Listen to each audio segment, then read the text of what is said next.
5 నిమిషాల్లో రెడీ అయ్యే కొబ్బరి పచ్చడి. కావాల్సినవి సన్నగా తరిగి పెట్టుకున్న కొబ్బరి ముక్కలు, 4 నుంచి 5 పచ్చిమిరపకాయలు, చిటికెడు పసుపు,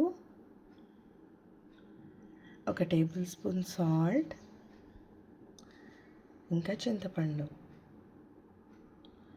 తర్వాత పోపుకి మినప్పప్పు, ఆవాలు,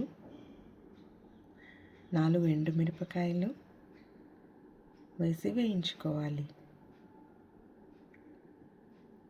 కొద్దిగా వేగిన తర్వాత అందులో ఇంగువ వేసుకోవాలి. ఇలా పోపు వేగిన తర్వాత చల్లార్చుకోవాలి. పచ్చిమిరపకాయలు తప్ప మిగిలినవన్నీ మిక్సీ జార్లో వేసి గ్రైండ్ చేసుకోవాలి.